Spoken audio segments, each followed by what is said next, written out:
own AI models so they won't be left behind. And these companies are now shelling out ungodly amounts of cash to win the AI race. This year, they're spending close to $400 billion on building AI infrastructure like data centers and compute power. And they're projected to keep spending more and more every single year. The scale of this is unlike anything in the history of technology. More money went into building AI data centers the last 3 years than went into building the entire interstate highway system over 40 years. Big tech is literally funding the equivalent of an Apollo program every 10 months. Now, meanwhile, the rest of the economy, the one that all of us live in, well, it sucks ass. The job market sucks, people are cutting back on spending, and that means that the entire economy is being propped up by AI spending. In the first half of this year, AI investments accounted for all of GDP growth. It's the same if you look at the stock market. Just 7 big tech companies account for over half of gains in the S&P 500 over the last 3 years. And hey, remember Trump's tariffs, which are functionally a tax on the stuff regular people like us buy, and which data shows are starting to really affect the average American? Well, guess what? Trump exempted AI gear from the tariffs because it makes the economy look better and keeps the big tech CEOs in his sweaty little pocket. The fact is, if it weren't for all of this AI investment, we'd actually be in a recession right now. Our entire economy has become one enormous bet on AI. And when you make a bet that big, you better... Well, that's how the economy works. That's how the economy's always worked. You talk about the military-industrial complex, okay? That is a point of the spear that you stab the economy with to stagnate it, all right? You put your money in that basket, okay? In the early 2000s, it was the housing bubble, okay? In the late 90s, mid to late 90s, it was the military-industrial complex. And then after September 11th, it was the military-industrial complex again. And then after 2000, in the early 2000s, in the early...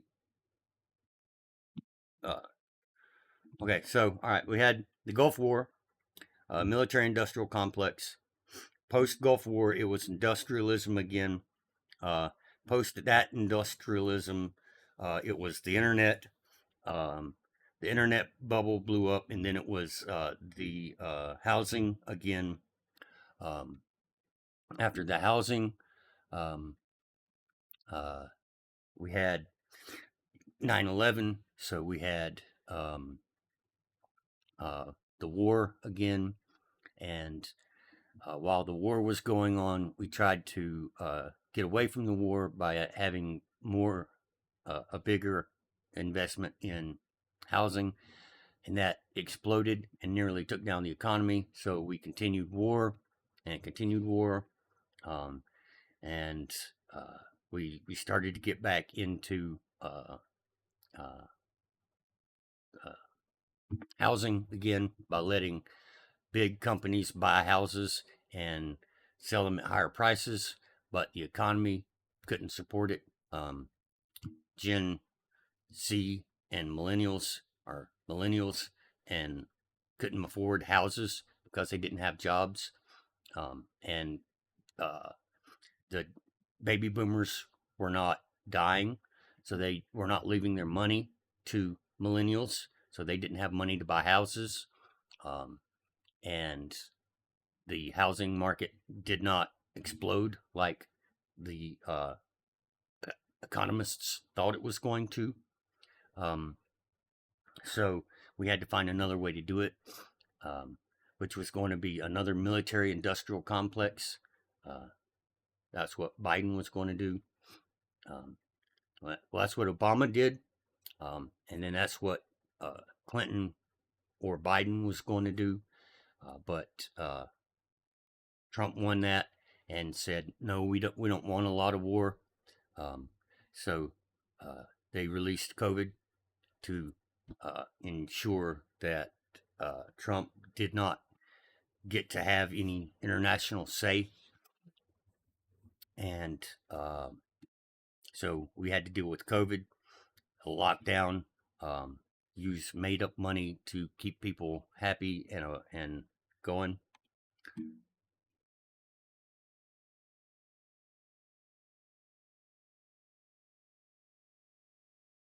Hang on.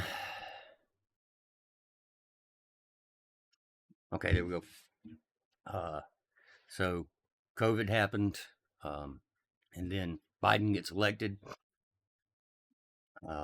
He allows the Ukraine and Russia wars to start. He allows the Middle East to get more inflamed, and then that allows the military-industrial complex to get back to the economic spear tip. And during that time, from COVID till the second Trump election, we find ourselves looking for the next big thing, and that becomes AI. We double down on development of that, and it looks like, yes, okay, we're going to be able to use this in every part of our economy, and we'll be able to put it forward and use it. We'll figure out how to make money off of it later. Remember, we did that with the internet. We'll figure out how to make money off of it later. We hang. Remember, at the beginning of the internet, we didn't have any idea how we were going to make money from it. We weren't hanging advertisements on searches. We had pop-ups, and even then, that was 5, 6, 10 years. Pop-ups. It was invasive. Pop-up blockers were the first thing to come out, but we really didn't know how we were going to make money on the internet. And the way we thought, the way we were afraid, consumers were afraid, was that we were going to pay for minutes connected to the internet. In the dial-up days, we were like, oh gosh, we're going to get faster internet, and we're going to end up paying for minutes. And then we're like, wait, that's not going to happen. What's going to happen is we're going to get faster internet, cable internet, and they're going to make us pay per megabyte or gigabyte. And we said, well, we're not going to do that. That's just not going to happen. So the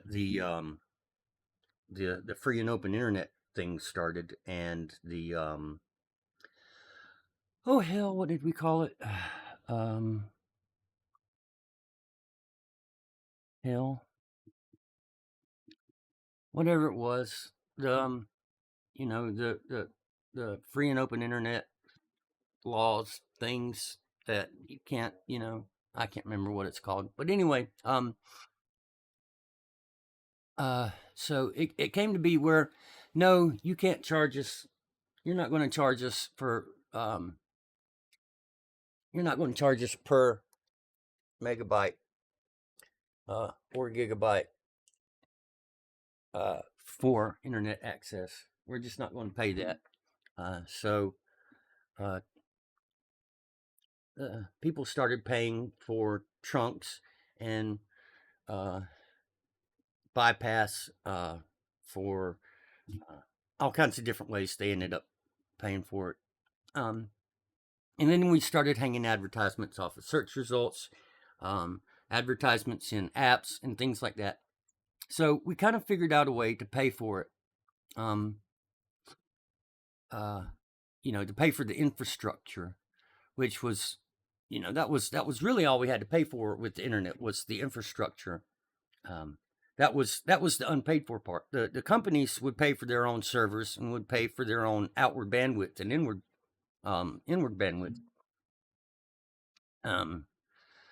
And the infrastructure would get paid for by taxpayers eventually, and then it would never get built.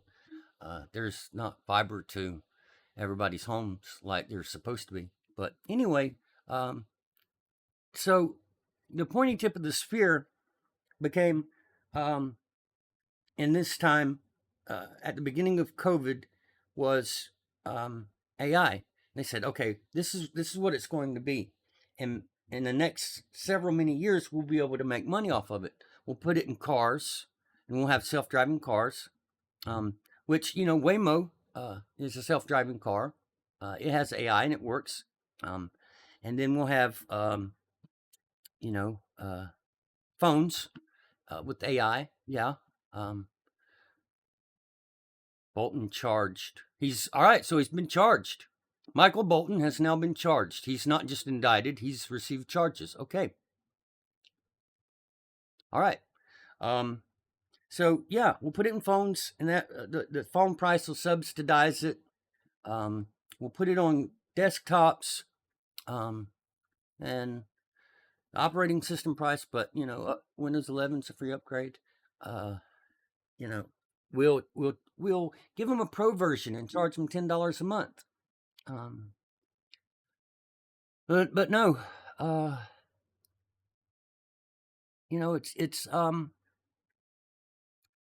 it's a hard row to hoe to find out how we're going to use chat AI to make money. But his tangent that he's on right now is, yeah, we find things that are ephemeral or that may not even exist at all, and we let the economy sit on top of that and create money. And money's not real anyway, so why should what sits on top of the economy be real? Or what underlies the economy be real? So the military industrial complex is more reliable because you make a bomb and then you throw it at the enemy and it blows up. That's something that existed, made by hand, and then blew up and doesn't exist now, so you have to physically replace it. That's very reliable. Okay. The internet, less reliable, because it's a ethereal thing. The internet, but on the internet, you have tangible, mentally tangible things, not physically tangible things. But now we're going to kind of a step further, where it's I don't know. It's just go with me on that. I don't want to explain it. Think about explaining it right now. But so now we have something that's one step further, where it's money's not real. A lot of people agree that money is a made up system. You sweat and bleed, and you're rewarded for that with a made up idea, a token idea of printed paper.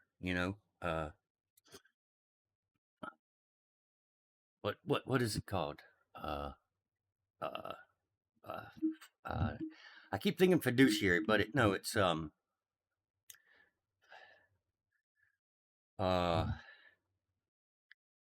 fiat currency. Um, so at the end of the day, they take all the sweat and blood and measure it in a vial, and they weigh it, and then you're given a fiat currency in lieu of bread and water. Okay.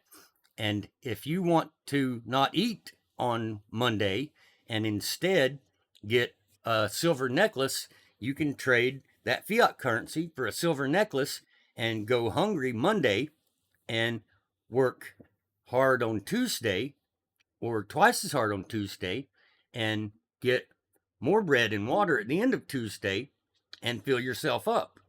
So that's the way money works. Okay. Instead of being paid in bread and water, you get paid in a fiat currency, and you get to choose what you're freaking buying. What? It says my modem needs to be turned off. I can't. No, it doesn't. Your modem doesn't need to be turned off. Oh, Jesus.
I tell you what, old people, you go, you solve their problem, and they say, "Well, I didn't do that. Well, I tried to do it," and I said, "Try again." And she's like, "But then I said, try again," and she's like, "Well, I clicked on it a minute ago, and it went." And I said, "Try again." Yeah, but it was broken. Try again. I don't know what to. But it's the same thing you did last month. Okay, you for some reason the computer decided it wanted to freaking not connect to the internet. All right, I fixed it. Just pay the dang bill. Okay. It looks like I'm wearing some kind of mask. Anyway, so the currency's not real. The economy's not real. So why should what the economy is based on be real? You know? And he's pretending. Well, he's not pretending. He really believes that you have to have something real to base the economy on, which you don't. You just have to make sure that that unreal thing eventually pays off. And the fun part is to see how long you can stretch out making pretend profit off of pretend items in the pretend economy before it all falls apart. And that's what a bubble is. So that's and he's going to go into that not as depth as I have, because he doesn't understand the economy like I do, but he's going to throw up warning lights and sound the klaxons that yeah, this chat GPT, this AI bubble that we're creating, which is that pretend economy, pretend money, pretend profit, until we find something we can really make money on, is going to collapse, and that we haven't found something. And what I was saying before I was interrupted is, we've got self-driving cars. We're supposed to put it on phones. We're supposed to put it on desktops. But the way we're going to make money is AI girlfriends, AI boyfriends. People that pay for that. That's No Agenda Show says that, and plenty of other people are saying that. That's what's going to happen. It's just going to be the way it is.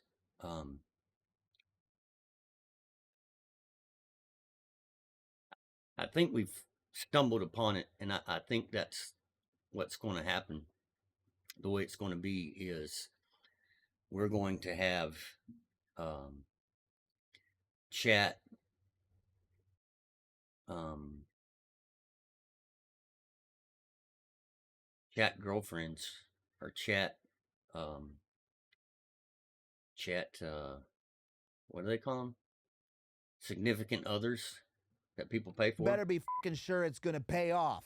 So what is the bet exactly? Well, according to Mark Zuckerberg, he needs all that money to create what he calls super intelligence, or AI that's smarter than humans. Now, I don't believe for a fucking second that that's going to exist, because the last 3 times Mark told me he was building something, he was fucking lying. But hey, let's say he makes it happen. What is super intelligence for, Mark? Well, Mark says that it's a tool to empower us, but then in the next breath, he says it's going to be a new, more powerful way to keep us addicted to social media. Wow, thanks for saying the quiet part out loud, buddy. Can't wait to be enslaved to your new AI slop-telligent god. I have no mouth, yet I must scroll. The other thing these guys say they're investing all this money for is to replace human workers.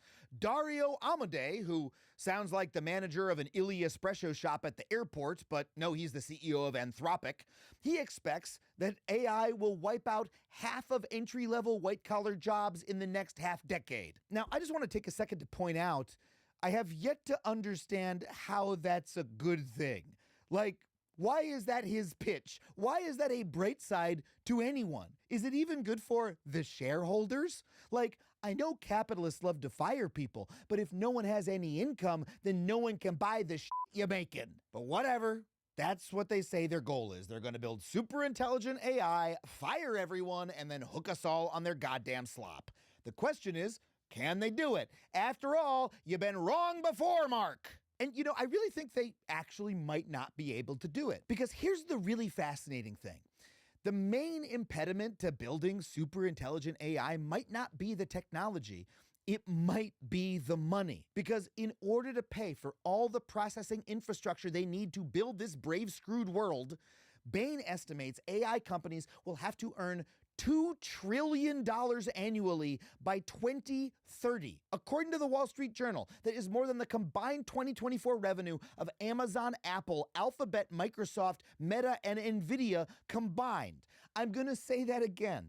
They have less than 5 years to start earning more annual revenue than the 6 largest tech companies combined. And right now, Amazon 30 have to build this brave, screwed world. I might not be the technology. It actually might not be able to do it. Because here's the really fascinating thing.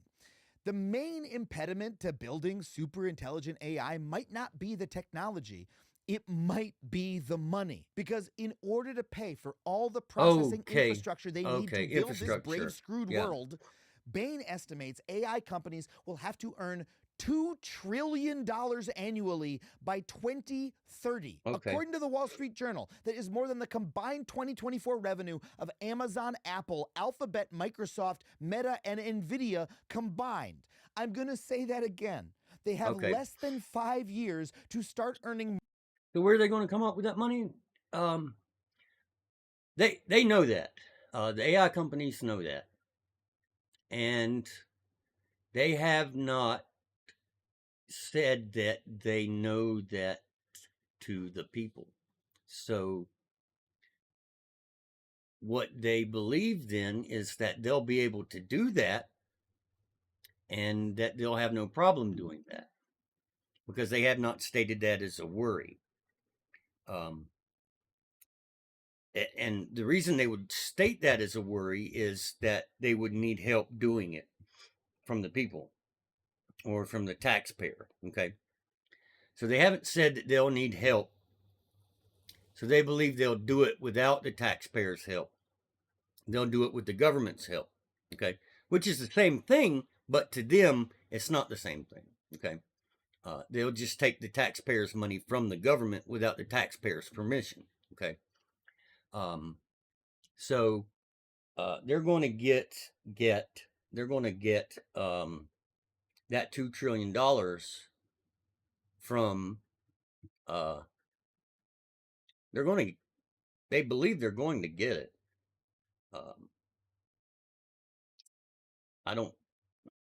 It's kind of impossible to believe that they think they're going to get $2 trillion annually.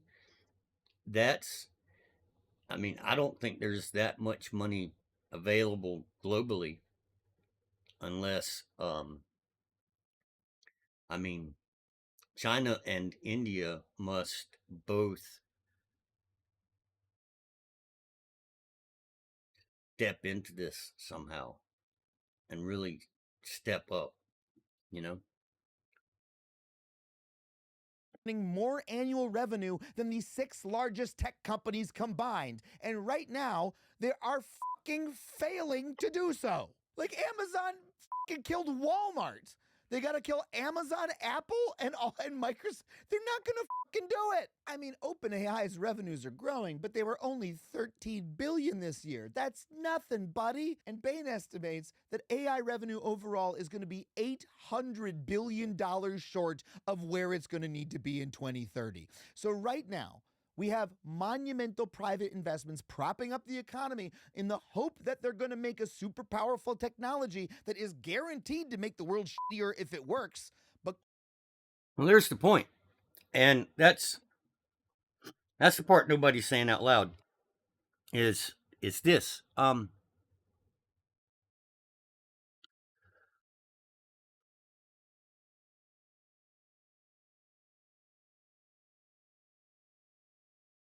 What does the world look like if private entities prop up the public economy?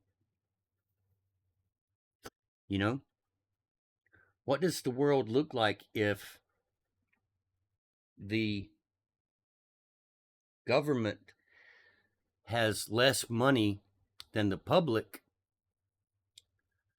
and it is the private sector that directs more money than the public sector. I mean, what if there's, you know, what if the government becomes much smaller and only takes care of, like three things: Social Security, defense, and Medicare, and everybody's on Medicare, everybody gets Social Security, and everybody gets defense. Everything else is managed by private companies. You're starting to see it. I mean, um, look at our corrections industry. It's privatized. What happens when the police are privatized? I look. It might be a good thing. If you're working for a private company, the standards are going to be much tighter, because a private company has more liability than a government entity.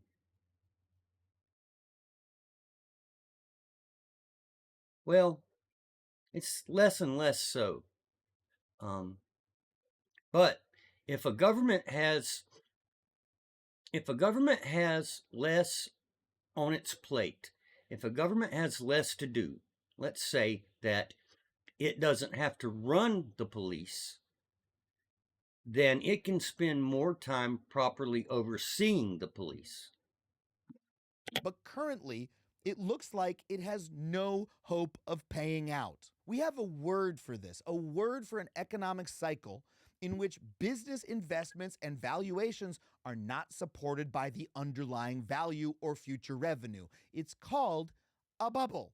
And the thing about bubbles, as anyone who has played the classic app game Pimple Popper Light can attest, is that they tend to pop, and when they do, it's not pretty. Like, okay, the theory of the valuation, the reason that OpenAI currently has the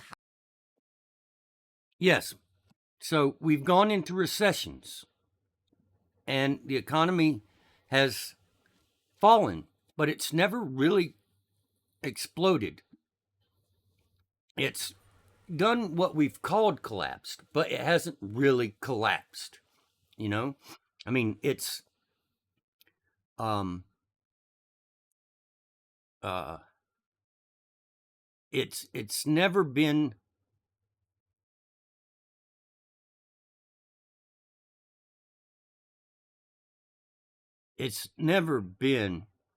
National Guard forces Austin ahead and time of primarily linked chaos, Texas. Okay. It's never been catastrophic. Okay.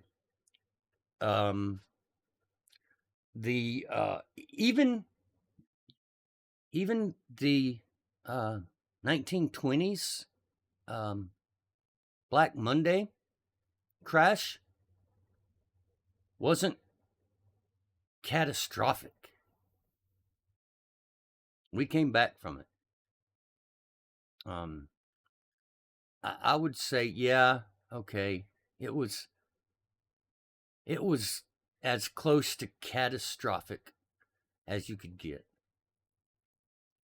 I would say, yeah, okay, that was catastrophic. Yeah, people starved to death. But that was a sign of the times. That was a cause of the infrastructure. That was a cause of the time.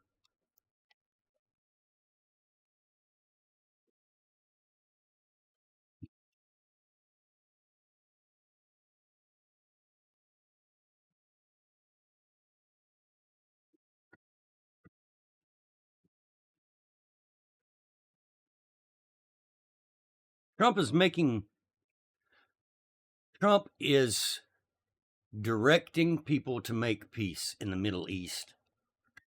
Meanwhile, people are protesting against him because of domestic policy. It's great. Anyway, yeah, man. Privatizing large parts of the government and then tasking the government to oversee it.